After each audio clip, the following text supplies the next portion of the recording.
Okay, welcome back everyone, and today we will be talking about 11.10, which is Taylor series and the Maclaurin series, but basically it's just a special case of Taylor series. Yeah, I don't even want to spell it, it's really boring. But either way, this will be the last section of chapter 11. After that, we're done with sequence and series. It's a hard concept at the beginning, but once you master it, it will become easier. So more practice is always the key, because we're talking about something really abstract here. Okay, so 11.10 Taylor series is one of the richest ideas in calculus, and there's no way I can exhaust all the interesting applications of Taylor series. Meanwhile, it is really difficult to do the mechanics. The calculations are really time-consuming. So what I decided to do is, in this video, which is video 1, I will go over all the necessary details on calculation. Okay, and the definition. So all the basic stuffs. Okay, I will save myself some time from talking about the applications of Taylor series because it can make this video really long. Then in the second video, I will actually focus on more of the abstract understanding of Taylor series. It's like, why do we need it? Why is it useful? So everything which will be covered in the exam will also be in today's video. So video 2, we are basically just going to watch it for fun and try to get a better understanding of what's going on.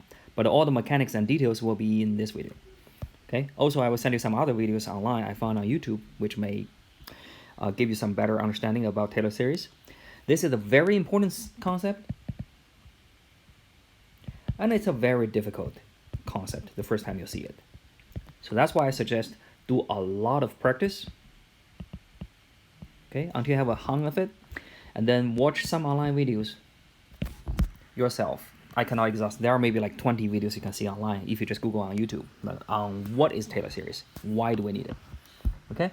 But let's start with what we haven't finished yet, okay? 11.8, we have this idea for the first time. Any function, I can write it to be a power series. Why do I want to do that? Well, that makes the whole thing easy because power series is nothing but almost like polynomial. Then we have interval of convergence. In 11.9, we kind of tell you, okay, if you have some function look like this, I can write the power series really easily by geometric series. If you have something similar to this, for example, I can modify it by timing, factoring things out. And if you have something even more different, but still related, I can take the derivative, find the power series, and take the integral back. That's all we got for the easy cases. Now, of course, we wonder, for general functions which does not look like this or has nothing to do with this function here, how are we supposed to find the power series? For example, like e to the x, like sine x, like cosine x, or some ridiculous ones like e to the x sine x squared plus 1 divided by square root of x. What are the power series of this? Okay. With that idea in mind, now I'm going to give you the general formula. Okay. It will be very similar as how we derived the power series for this one, which is what I wrote here. If you don't know this, that means you didn't pay enough attention to the video from 11.9. So if you haven't done so, please pause this video, okay, go back to 11.9 and rewatch and also redo all the work by yourself to see how I derived the power series of e to the x, because the thing I'm going to try to do now will be very similar to the way we did this. Okay, so pause, watch it until you get comfortable, do it yourself, and finally come back and try to see what I'm trying to do. Okay, so now we have any random function fx. It's not necessarily e to the x anymore. We still want to find the power series. Let's just say power series centered at A. Then, what we need to find is just all these Cn as coefficients. How do we do that? Let's write it out.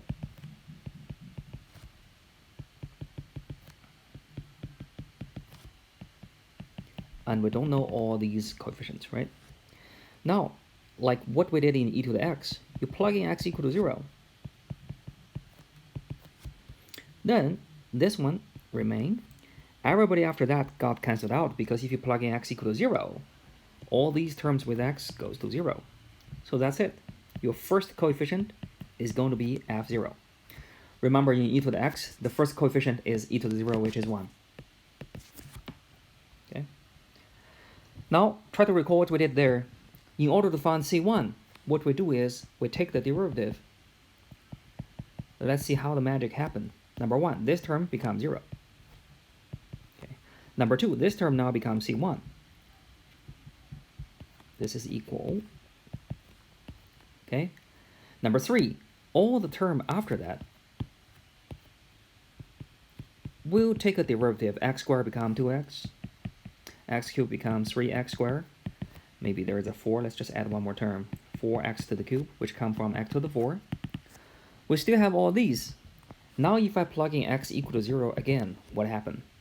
Everybody starting from here disappear. But this time, this one remain. Before, this one is also gone because this one has an x. But I took a derivative, so this x is gone. Now this one remain. This one goes to 0 because it's just a constant. The derivative of a constant is 0. Everybody here, if you take the derivative, they are still a power with one lower order, but as long as you're not 0 order, you will be gone if I plug in x equals 0. So this gives me f prime x equals C1. So C1 equals f prime x. Let's write one more. Take the derivative again. What's going to happen? This goes to 0, this goes to 0.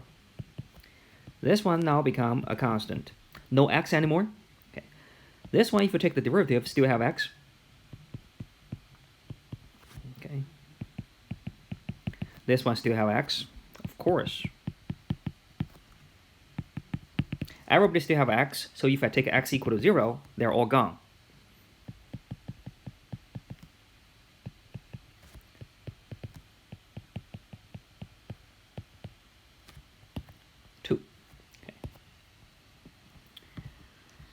Sounds good. Okay, now what's going to happen next? I'm going to take this one for 3 times. What's going to happen? Everybody is going to be 0. Okay. This time I have C3 times some constant coming from here. I have C4, x, C5, x squared with some constant here, but I don't care because if I plug in 0, they're all gone. I only have C3 times this constant, then my C3 is going to be f prime prime 0 divided by whatever the constant is. Okay, then derivative for 4 times gets C4, derivative for 5 times gets C5 by plugging in x equal to 0 and so on. Okay, so I have seen the procedure. Now what we want to do is we want to do it for Cn. Okay, we already solved n equal to 0, 1, 2, maybe 3 case, but we want it to work for any n. Okay, so let's take a look. Still the same analogy. Dot dot dot. Cn minus 1. Okay, x to the n minus 1 plus Cn x to the n plus Cn plus 1 times x n plus 1 dot dot dot. Now if I take the derivative for n times, as we did for e to the x, what's going to happen? Well, this one will be gone. You take derivative for once, this will be gone. You take derivative for twice, this will be gone because this one is x to the 1. This one's x squared, so you take the derivative for 3 times, this will be gone. So if you take it for n times, actually any term with the power less than n will be gone. Okay? Everything from here will not be gone. But let's focus on this term. You have x to the n plus 1, and you take the derivative for n plus 1 time. For n time, what does it give you? For example, x to the 9, you take it for 8 times, derivative, it's going to give you x with some coefficient. X to the 10, you take the derivative, it's going to give you x squared for this. Why? Because x9, you take the derivative, it becomes x8. x8, you take the derivative, it becomes x7. Every time you take the derivative, the power drops by 1. Good so far? So if you start from 9, you drop it for 8 times, that's going to be x to the 1. So either way, everybody here, starting from here, is still going to give you Okay, some coefficient, I really don't care, some number here. Okay, x, you still have one more x left if you take it for n times. The next one is going to have x squared left, whatever. So if I plug in x equal to 0, all these will be gone. So these are gone because they are too low order. You take the derivative for n times, they are 0. This will be gone once you take x equal to 0 because they are not 0 yet, they still have x. So if you put in 0, they will be gone. So if you just plug in 0 on the left, the only term remain will be this one after you take the derivative for n times. So what is this one? If you think about it, for example, what is x to the 4? You take the derivative for 4 times. That's going to be 4x cubed, and then another 3 times. 4 times 3 times x squared for another 2 times, and 4 times 3 times 2 times x for another time, and then you got 4 times 3 times 2 times 1. So my conclusion, x to the 4, you take the derivative for 4 times, it's going to give you 4 factorial. Why? This one comes from the first derivative. When you go from x to the 4, you times the 4. Now you have cube left. The 3 come from the cube again. You have square left.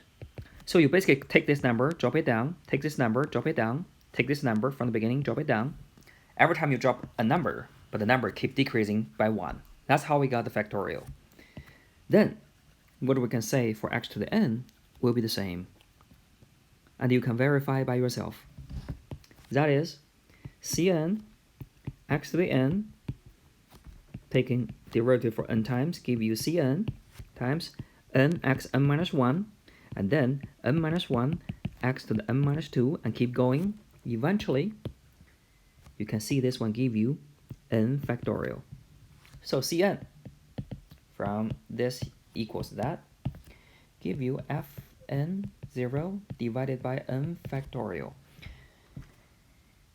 That's what we have. Okay. That means C2 equals f2, which is f prime prime 0 over 2 factorial. C3 equals f triple derivative divided by 3 factorial, okay, and so on. C1 is going to be f prime 0, 1 factorial, which is just f prime 0 divided by 1, which matches what we computed here. Now the only thing can be weird is C0. According to the formula, okay, C0 is going to be f0, 0 over 0 factorial. Okay. According to our calculation, which is the very first one, you plug in 0, you have C0 equals f0. So this thing here has to equal to f0. Okay. And it's not hard to interpret because number 1, 0 factorial, if you remember, this one equal 1. And f00, f10 means take the derivative for once. f20 take the derivative for twice. f00 which means you take the derivative for 0 times. That means you take no derivative. So f0x is just fx. Don't take derivative because you take derivative for 0 times. Then of course this one becomes f0 divided by 1, which is f0. So this formula actually works for any n you plug in, for n equals 0, 1, 2, 3, 4, and so on. Sounds good? That's how we find Cn. Okay? Then fx for any fx equals this. Okay? fn 0 n factorial x to the n. That's what we just derived for power series of f at the center a equals 0. Exactly the same idea we got from e to the x. Okay? This is called the Maclaurin series. For any function, it will work. You will need the information on all the derivative of fx though. So you need to do a lot of hand computation. Okay? Now, what is Taylor series? I'm going to write it down.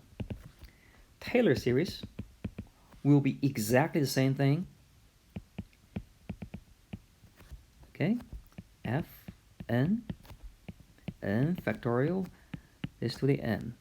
The only difference is it's not at the center 0. The center is going to be a. So let's say centered at a. To make that happen, you replace this 0 by a, and you replace x to the n by x minus a to the n. This will be the Taylor series. Okay.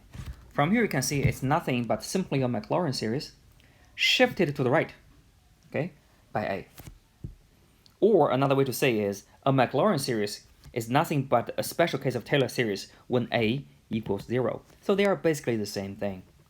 We will go with this approach because it's more general. It includes 0 case and all the other cases. Okay, so that is our definition here. Taylor series, power series of any fx. Okay, and the formula is given by the thing we just wrote down.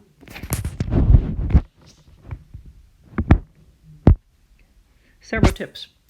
Number 1, when n equals 0, we have some weird notation.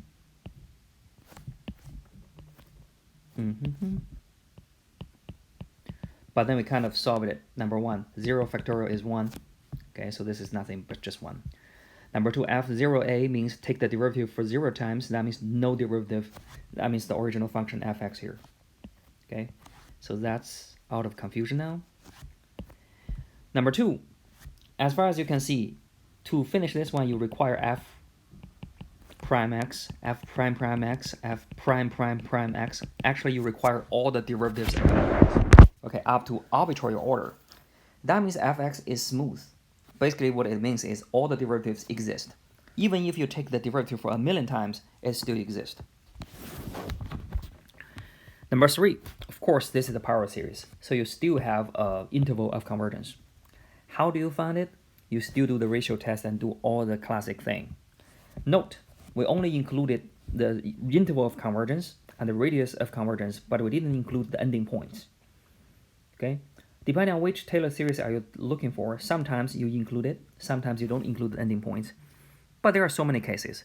So to make the formula most general, we just choose to not include all the ending points here for the general formula, but for special cases, you still have to do additional work to show, yeah, it works for this, but maybe it will work for one more point. Okay? But at least what we wrote here is true. It just may not be the most inclusive one. A is called the center, radius of convergence, and finally, when A is 0, we have the Maclaurin series. Okay. It's nothing but Taylor series taking a special case, or basically it's a shift. Okay, that's basically the idea of Taylor series. Now, with the formula, let's try a lot of examples. At least we should try all the nice examples we knew before, including e to the x, sine x, cosine x maybe, and probably we want to try a little bit about ln x. Okay, maybe we will also try square root of x, depends. Let's try them one by one. Number 1, find the Maclaurin series of e to the x. Okay. Let's write down the series.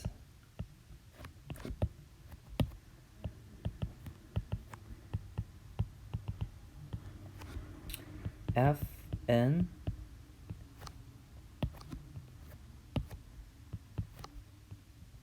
a n factorial x minus a to the n. That is the definition of Taylor series. Now for Maclaurin series, we simply replace your a to be 0. Then this one becomes x to the n. Okay, so our job is basically give a formula of fn 0. Okay, if you're ready, let's try n equals 0. That is nothing but f0, which is e to the 0, which is 1. Remember, fx is e to the x, so f0 is nothing but e to the 0. Okay. N equals 1. What about f prime x? F prime x is going to be e to the x, so f prime 0 is 1. N equals 2. Now, do you realize the pattern? No matter how many derivatives you take, it's always e to the x. Therefore, it's always 1. So we have conclusion. F n 0 always equals 1. Okay, for any n, then e to the x is nothing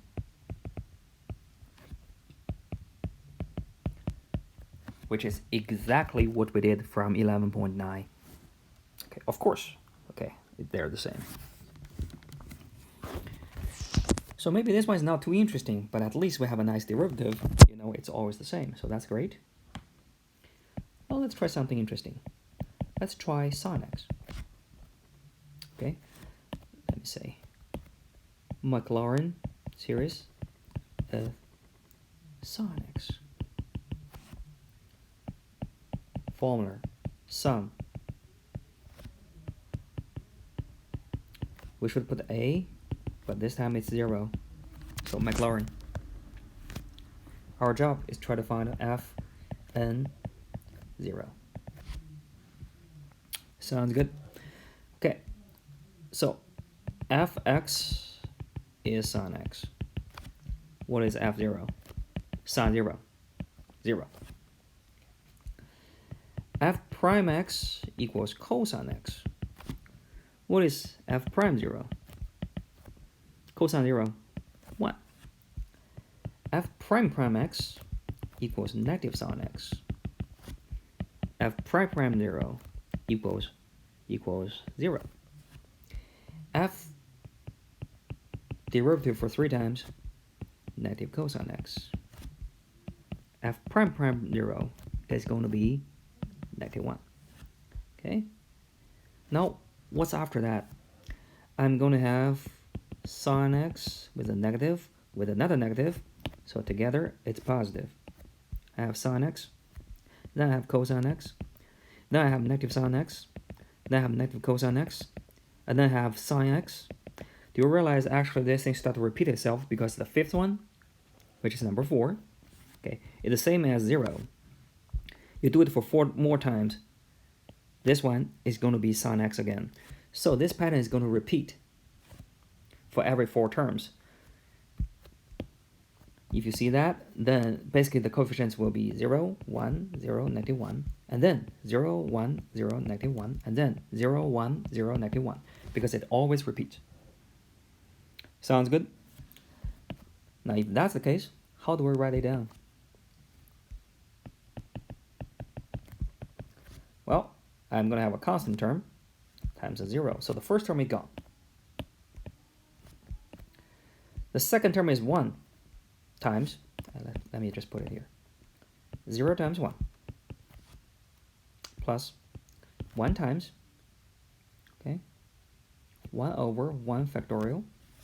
Keep in mind this is only your fn 0, okay, divided by factorial x to the 1 plus 0 times 1 over 2 factorial x to the square minus 1. Remember, that's the fourth. So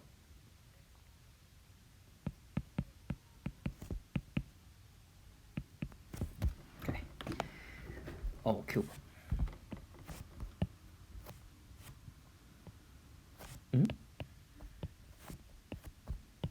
And the pattern continues. So what do you observe?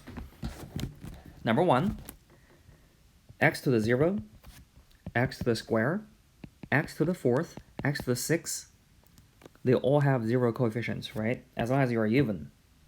Because this pattern just repeat, you got a 0 every other term. So all the even terms are gone, leaving you only the odd terms. Number 2, the odd terms we will be alternating because you have a 1, negative 1, 1, negative 1. So I'm going to have a plus minus, plus minus, plus minus. Okay. Finally, what about the terms? The terms are as easy as 1 over the factorial of the corresponding power because your Fn is either 1 or negative 1. Then the only thing left will be the factorial. So, okay, the next one is going to be x to the 5th. Therefore, I have to have this. And then the next one is going to be 7th. And this pattern repeats forever. Then, what do you have if you want to write it with a summation sign? Well, this time you want x 1 over. You want negative 1, okay, to n or maybe n minus 1. The first one is positive, so let's do n. N equals 0 give you positive, okay, times 1 over x, and the number you put here and the number you put here should be the same. And they should reflect only the odd numbers. So what you should do here is 2n plus 1. If it's confusing, try to figure it out yourself. Okay? It shouldn't take too long. So that's what we have from Sine X. Okay. Now consider e to the x. E to the x, if you write it out, is nothing but 1 plus x squared plus... Yeah, let's do it later. Let's not worry about it. Sounds good? Okay. Let's do cosine x.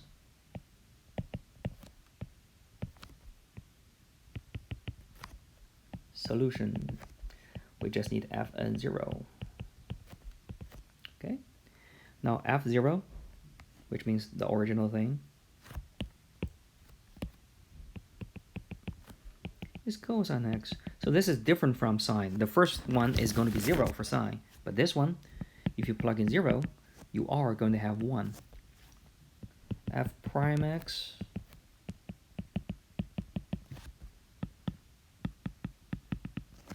F prime prime x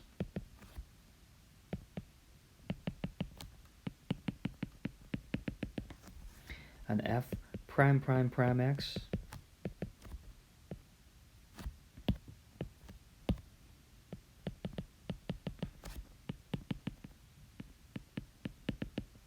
okay.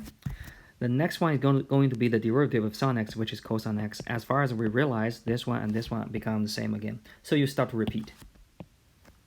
Okay? Surprise? Not really, because you're cosine. Sine repeats after 4 times, and cosine repeats after 4 times. Okay? You still have 1, 0, negative 1, 0 pattern. Okay? So for sine, we have 0, 1, negative 1, 0, negative 1, 0, 1, 0, negative 1.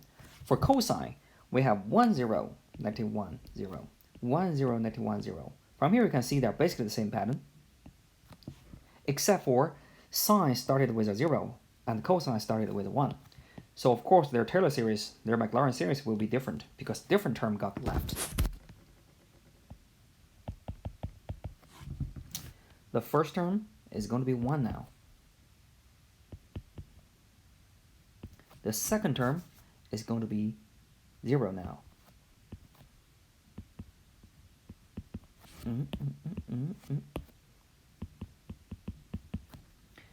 This third term, which is square, now is going to give you something. The third term is gone. Now if you write it out, you have the first one, you have the x squared over 2 factorial, and plus x to the 4th over 4 factorial. Remember, these two powers are always the same. 4 and 4, 2 and 2. So 6 factorial. It's alternating, and you only keep the even power. So with our experience, it's really easy to write down. It's negative 1 to the n. Okay, to make sure it starts from positive. 1 over 2n factorial and x to the 2n. We only take the even ones. Okay. For sine, we only take the odd ones. Okay, take a look here. For cosine, we take all the even ones. So now if we list all of them together, my sine x is x minus x cubed 3 factorial plus x 5 factorial minus x to 7 factorial, and go on. My cosine x is going to be 1 minus x squared over 2 factorial plus x to the 4 factorial minus x6 over 6 factorial. Now, that's what we got from the Taylor series or Maclaurin series. Okay. Are you still surprised why sine x, if you take the derivative, is cosine x? What's the derivative of x? 1. What's the derivative of this? It's going to be 3x squared divided by 3 factorial. 3 and 3 cancel. Remember, this is 3 times 2 times 1. So you have x squared divided by 2. Okay, so there's no surprise if you do every single term, sine x prime equals cosine x. If you're interested, you can also verify why cosine x derivative equals negative sine x. Okay, they transform to each other because they have this nice pattern. You have the odd power, I have the even power. All the odd powers, if you take the derivative, they become the even power.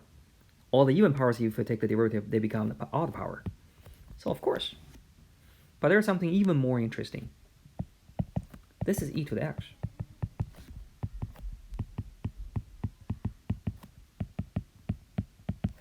According to what we just did.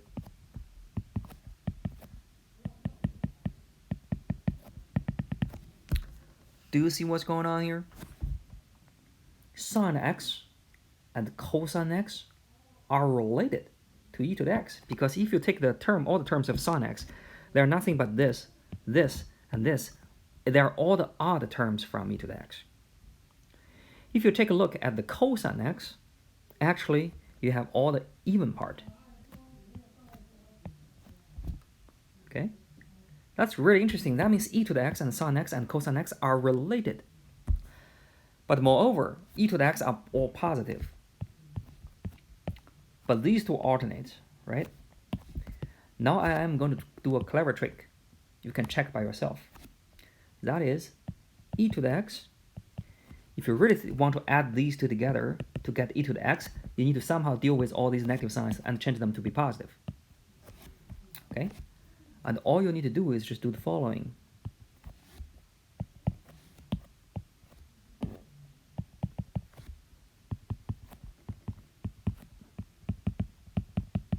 Here, I is the imaginary number where I squared equals negative 1.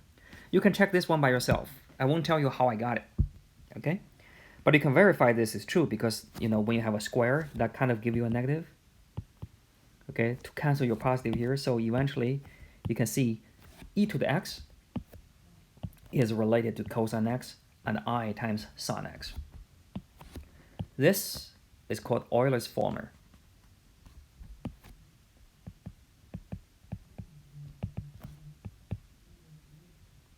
And this is beautiful, because so far what you have done is you have the exponential e to the x, which is very, very useful. You have sine and cosine, of course they're useful.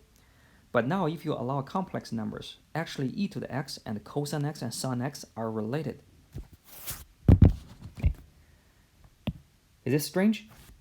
Well, think about this. Cosine x is a wave. Sine x is another wave.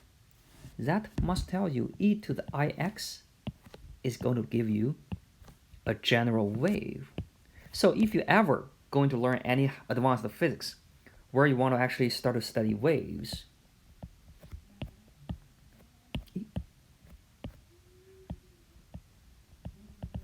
okay, you will find e to the I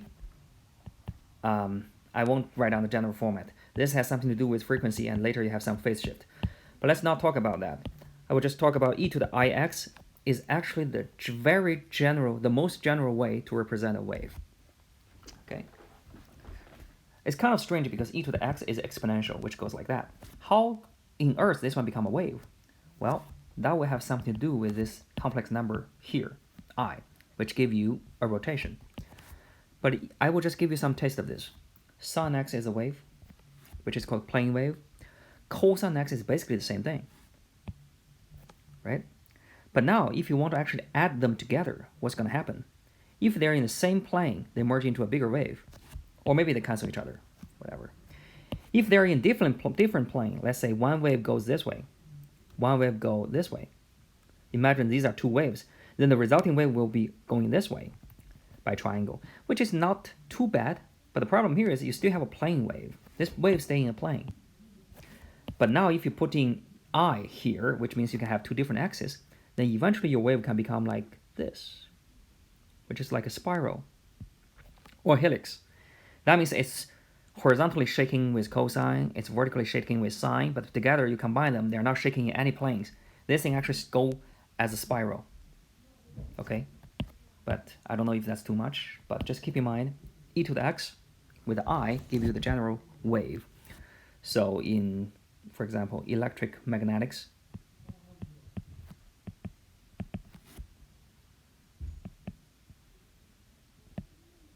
the property of light, optics, and eventually in quantum mechanics, you will see this one again, and again. Quantum mechanics need complex number. Okay, so that's the Taylor series of e to the x, cosine x, and sine x, and some fun fact between them. Let's try more. This time, let's find the Taylor series.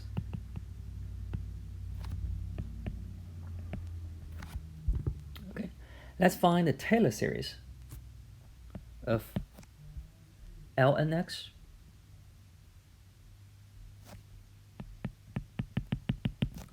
at a equals 0. Also, it's still Maclaurin series, but we will try one which have a different center later. Okay, like we said, we want to find fn 0. This one is going to be a little bit harder because it's not easy derivatives, but let's take a look. f0 is ln 1 plus 0 is ln1, which is 0. First one is nice. F prime x is going to be 1 over 1 plus x. F prime 0 equals 1 over 1, which is 1. F prime prime x is going to be the derivative of this, which is negative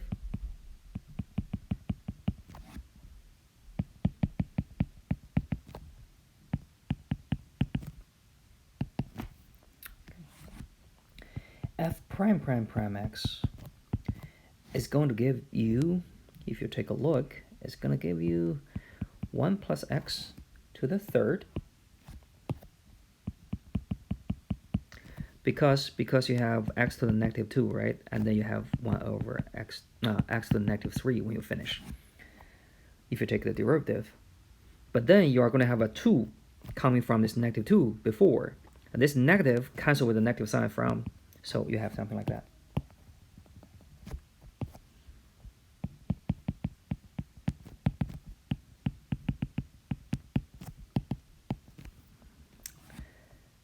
Do you see the pattern now? Can you guess what the next one is? Let's just put 4 here. The next one is going to have a negative coming from this negative 3. Okay, the 2 stay. This one is going to give you something to the power negative 4. Okay, the next one is going to be positive because you have a negative 4 coming from here. Okay, with this one to the negative 5, and the 3 and 2 stay. Do you start to see the pattern? You do one more, this 5 goes up. Change the sign because it's negative 5, and then this one reduced to 6. With that pattern in mind, I think it's fair for me to write down fnx. Number 1, it's going to be 1 plus x to the n.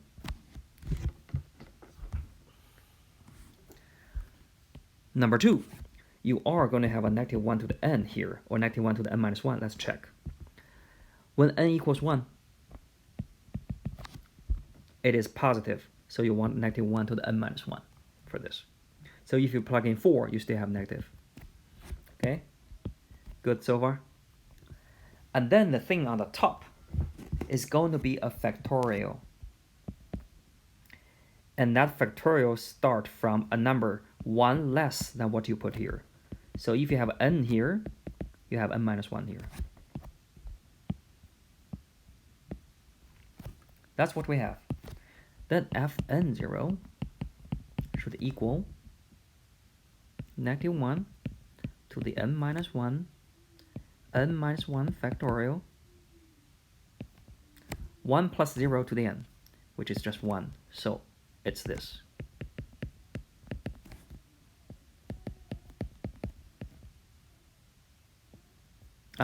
There's no, we don't write down the 1. It's just this. From here, you can see the derivative, this one can get huge because you have factorials. But either way. Now let's go back to the Maclaurin series.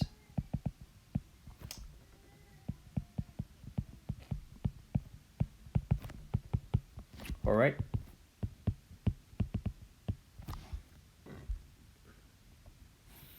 Well, we need to put this in here.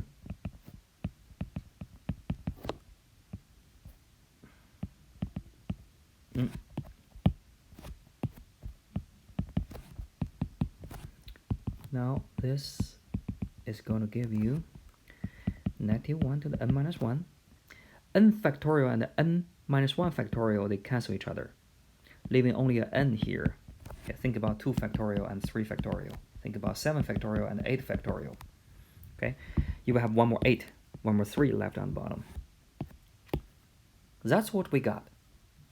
Okay, that's what we got from the Maclaurin series.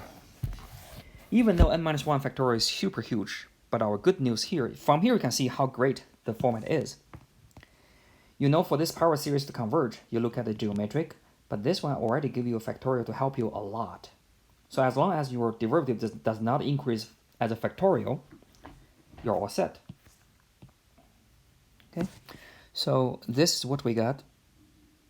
And this kind of looks weird. Can you see why? This final answer. It looks weird, right? If you don't feel yet, what happened equal n equals 0? This one gives you 1 over 0. Clearly this is wrong. Okay. Why is it wrong? Well, let's go back and check this formula here. We start to find a pattern, right? We found a pattern of the derivatives.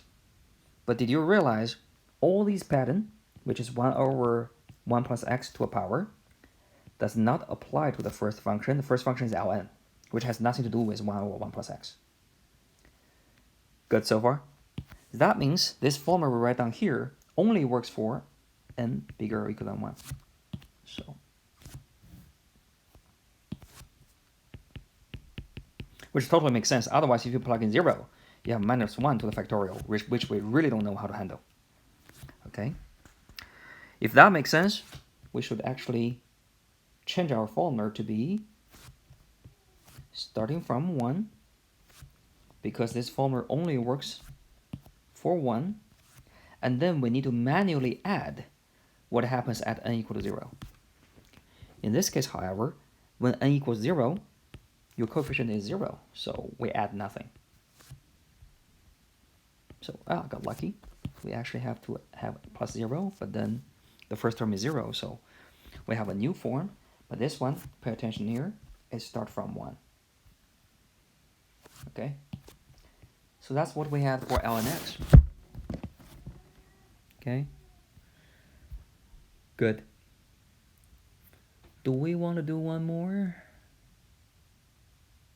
Let's do one more to make sure that, okay, to make sure that we know Taylor series, because everything we have done so far is centered at 0.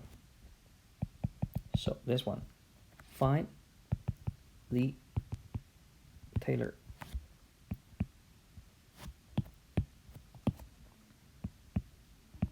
series of ln x at a equals 2. From here, you know at 0, ln x is not even defined, so probably it doesn't make sense for us to do a Maclaurin series.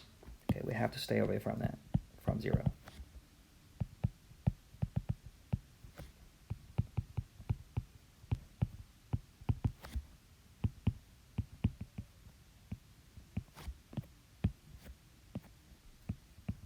That's the formula, and we know a equals 2, so what we need to do is just find plus 2 here, and then minus 2 here.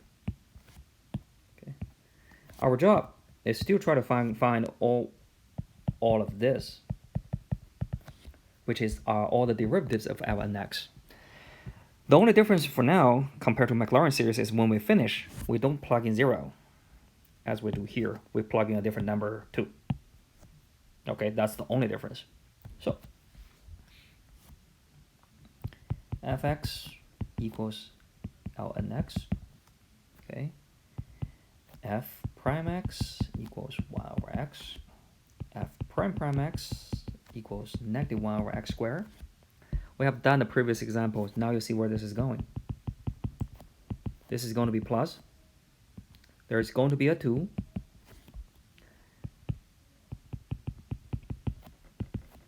There's going to be a minus. There's going to be x to the 4. There's going to be a negative 3 times the 2, which give you 3 factorial. So with the same analogy, we can conclude fn x equals negative 1 to the n minus 1. Check. N equals 4, I have negative, so yeah, n minus 1. N minus 1 factorial divided by x to the n. That's what I got. Okay, like what the one we did before. This pattern only works starting from here, so it doesn't work for ln1. Oh, it doesn't work for this function here. So this works for n bigger or equal than 1. Then fn 2. Remember, we want to plug in 2 as we finish this. So we have this, we have this, we have 2 to the n. Okay. And this only works for n bigger or equal than 1. When n equals 0, we have f0, 2, which is nothing but f2, which is just ln2. Okay, that completes everything. Then the Taylor series is going to be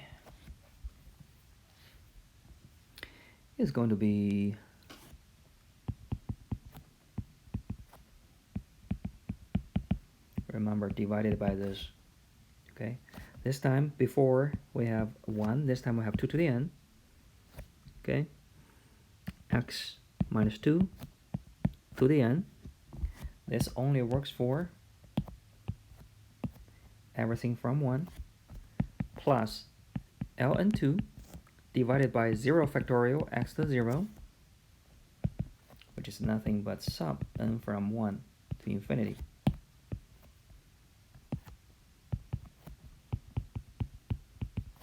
Simplify.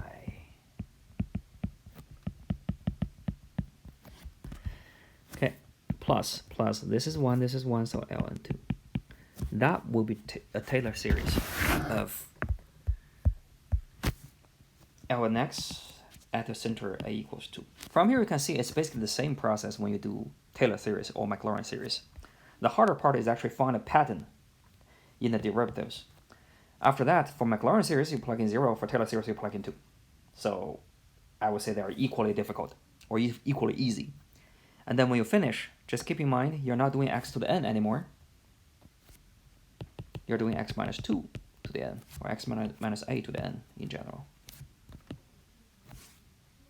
Okay, I think that completes all the standard procedure of finding Taylor polynomials. What's hard? I would probably comment the hardest part, number 1, is memorize the formula. Okay. The second hard part is actually try to find the derivative. Sometimes you may have a clean pattern, sometimes you may not. And if you don't have a nice pattern, you have nothing better but to hand compute every single derivatives. Okay. The good news is, in real life, if your function is not too bad, you don't want to complete all the derivatives. You just want to complete probably the first 3 or 4, and then you say, hey, I am going to use approximation. I'm not going to use all the degree up to infinity. I'm just going to take an order 3 approximation and order 4, which means I want to take the first 3 or 4 terms. Okay? But for all the examples we had in class, we probably will have some nice derivative for you to find, so you can easily define a pattern. Define a pattern, yep. Okay, so that's all the examples on how to find the Taylor series. We haven't talked about why we need it, why this makes sense yet. The second thing we want is actually we want to introduce the idea of Taylor polynomial and the remainder estimate. The ideas are just like before. Okay, you have some fx, that fx has some c0 plus c1x plus c2x squared plus c3x cubed. Okay, and dot dot dot plus cn x to the n plus cn plus 1 xn plus 1, and this goes forever, which make it a series. Okay. Now what we want to do is we want to take the sum of from here to here. We stop here. Then this become an approximation. Okay, we will call it the nth order Taylor polynomial. Okay. Kind of makes sense, right? If you stop here, you basically got a polynomial. Okay, and the polynomial is order n. So that's the nth order of Taylor polynomial. Then everything after that, we are going to call it Rn. We call it the remainder. Okay, and this is called Tn x, which is a polynomial. We take only n plus 1 term, which means nth order. We throw away everything after that, which is the remainder. So the original fx will equal to the one we keep and the one we throw away. And then what we'll do next is we will just say, hey, this one's almost this. Now, again, the same idea. Then we need to tell how big this area is. Then we will know how good our approximation is. Sound okay? So this is the idea. If you want to summarize it, here, basically what we do is we decompose this one into Tn and Rn. This is the one we're going to keep. This is the one we're going to throw away. Okay? So this is called the Taylor polynomial with nth order. This one's going to be the one we throw away, which is the remainder. How to define them? Tn is everything starting from 0, going all the way up to n. The one we throw away is starting from n plus 1, going all the way to infinity. So very straightforward definition. Okay. Okay, Taylor polynomial. Probably pay attention to polynomial. Pay attention to nth order. Rx is remainder. And now our job is, of course, tell people how big the remainder is. Okay. And that is given by this theorem. This is how big the remainder is. You take the absolute value because it may be positive, may be negative. You take this. And that is how big the error is. Okay. Depending on your n, if you take 100 terms, you will plug in n equals 100 here. Okay. So from here you can see the more term you have, the better. Okay. You may be wondering what this m is. And basically what we're trying to say is this m has something to do with the maximum value of your n plus 1's derivative. So if you think about it, this is really interesting. This is such a nice format. Okay. Remember, this is the formula of Taylor polynomial.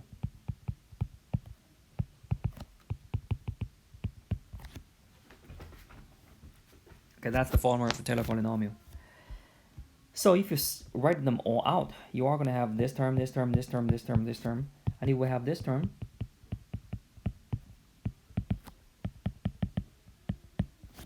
Plus this term.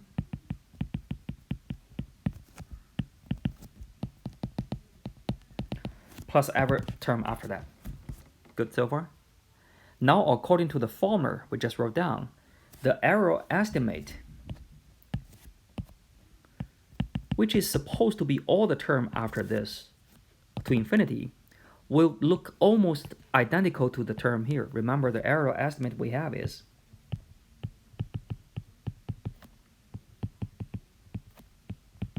that's the error estimate given by the theorem. Compare these two.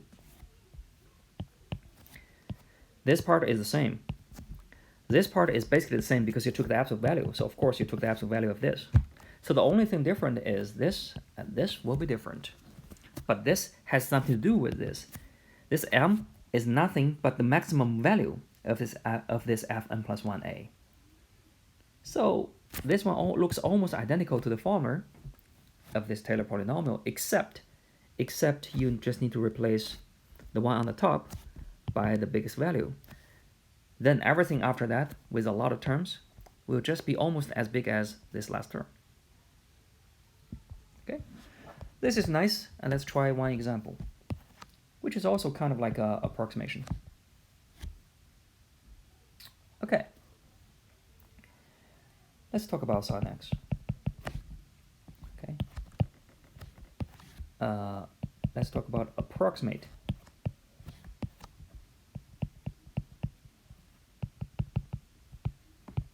Sine X with T3. And let's do T5X.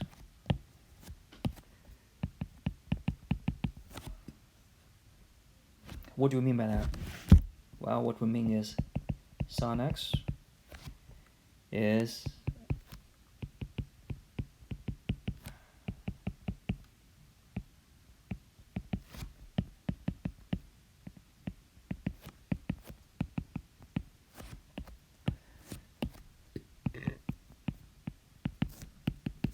this, right? We just finished it.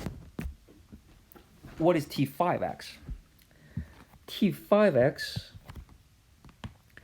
means the fifth order of Taylor polynomial. That means we keep everything all the way up to fifth order, and we throw away everything after that.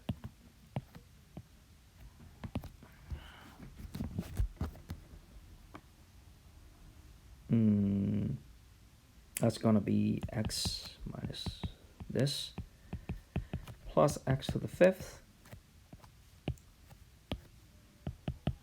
over 5 factorial. Okay. From here we can see we throw away a lot of terms. So of course this is the approximation. Now we can ask, what is sine pi over 4 is a special angle, right? Which we know before, but this time we don't want to do sine pi over 4. We want to do sine 0.1 radian. What is it? Well, it's going to be almost like 0.1 minus 0.1. Wow, this is going to be small. Let's do maybe not 0.1. Let's do 0.1.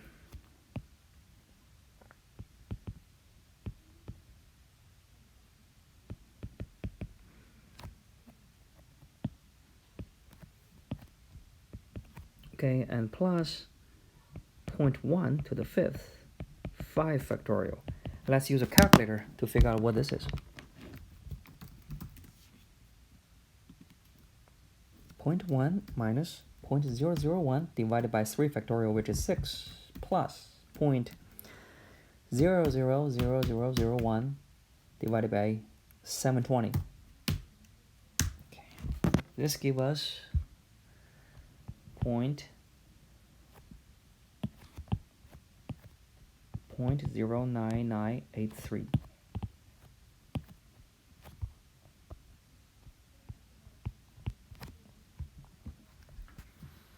Okay, that's our approximation. What's the real thing? We don't know. We just took an order 5 polynomial. We say, well, roughly it's this one. Sounds good? Okay, so that's our approximation. Of course, we want to ask, how big is the remainder? How far is mi away from the real value? Now here's the thing. This one is going to be less or equal than, we take the n plus 1, which is this term. that is going to be, oh, sorry, T5, right? So we are going to do a R5. Here is the formula x minus a to the n plus 1.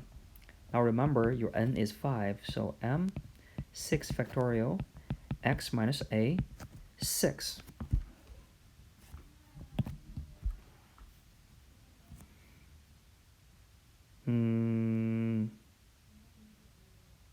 Yes.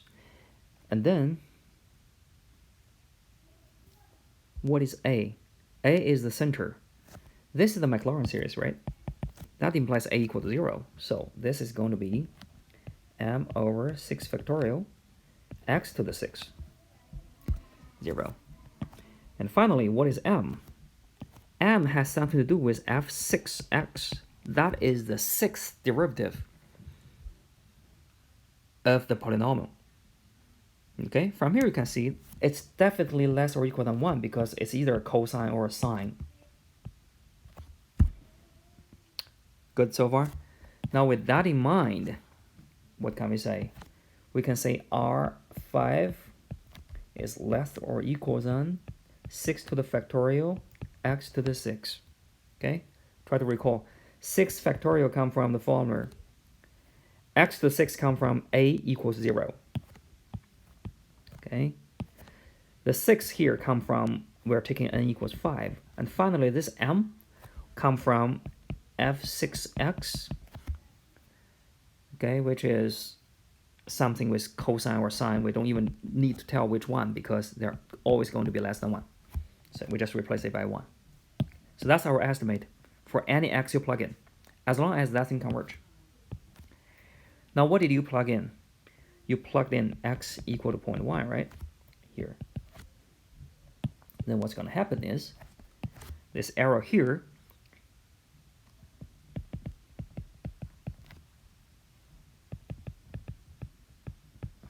has an arrow less or equal than 1 over 6 factorial 0.1 to the 6, which is let's see, divided by 120. That's gonna be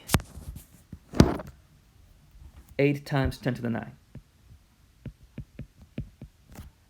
Okay, so that's a very small error. Sounds good? Okay, now what about sine? Okay, 1. Okay, if I use sine 1, what's going to happen is I'm going to use still T5. That will give me 1 minus 1 cube 3 factorial plus 5, 1/5.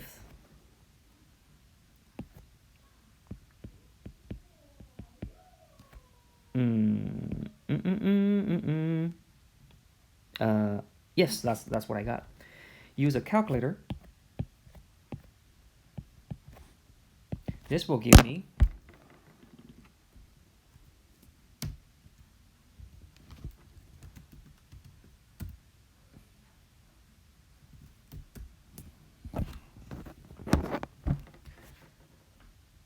0.8417.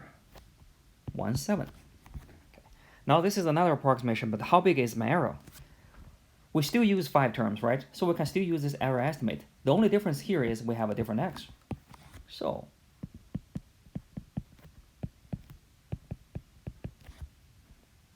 (1 to the 6), which is nothing but 1 over 6 factorial, which is 720.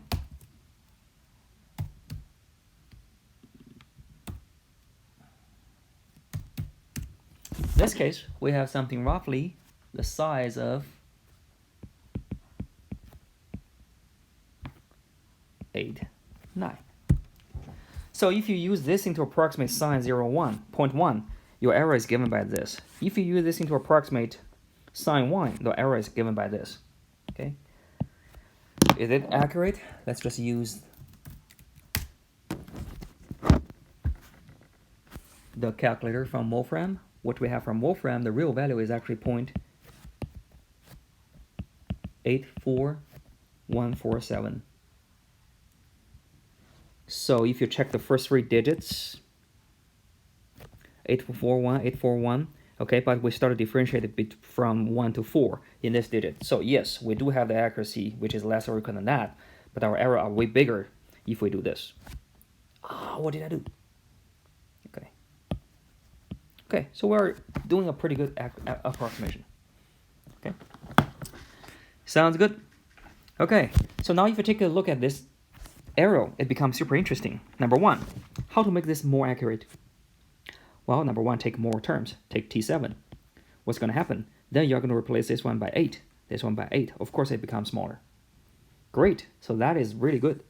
Okay, but how to make it even more accurate without taking more terms? That's another interesting thing. You can just make your x smaller. Do you realize that? Okay, let me write it down here. E R5.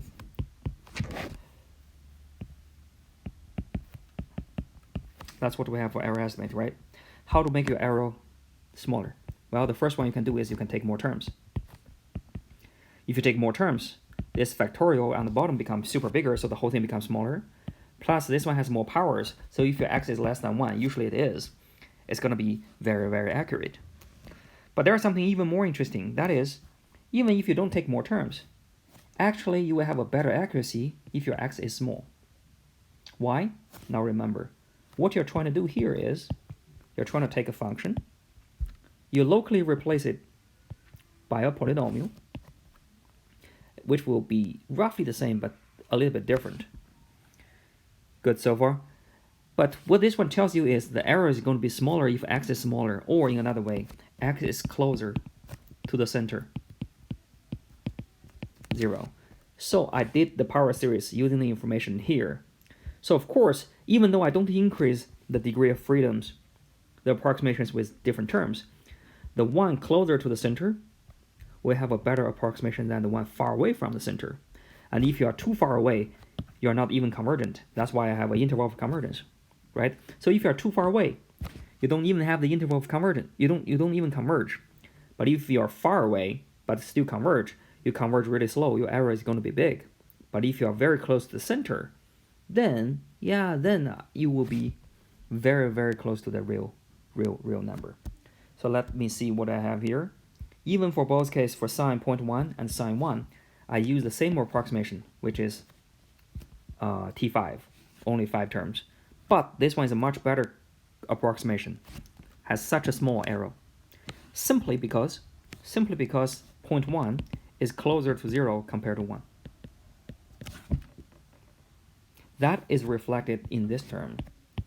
Now, if you go back and look at the error estimate again, okay, what you have for this term here basically is just a quantification of how close x and a and r. The closer your x is to a, which is the center, the better the approximation. These two terms, like with n+1, tells you the more terms you take, the better the approximation. And all of them together tells you, imagine what's going to happen. If x is close to a, this is going to be something small to a very big power. So this one gives you very, very small error.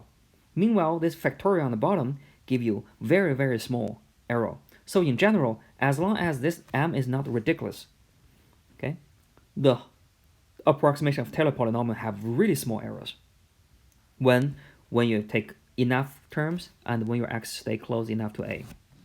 Okay, because both terms are helping you to converge.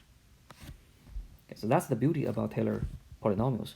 Even though that thing goes on forever, but in real life, you probably just need 3 or 4 terms if your original function is nice, and you can have really nice approximations. Okay, maybe I will leave you something to think about. I just use the Taylor polynomial to approximate sine 0.1. Okay, sine 1. Now, do you still wonder in the table how people get, for example, what's the value of e squared? Okay, or another thing is, what is the value of ln2? Now remember, you do know the Taylor expansion of ln x. You also know the Taylor expansion, Taylor polynomial, Taylor series of ln1 plus x. So if you put them here and plug in x equal to 1, you will have the real value of ln2. And then you just take the first, I don't know, 6 or 7 terms.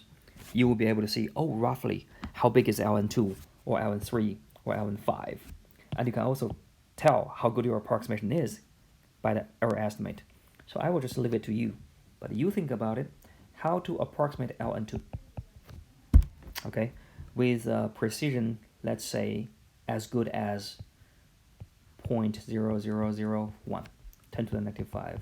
To do this, how can you get a polynomial? How many terms do you need? Think about it, but that's not our focus here. That's not going to be an exam either. Okay.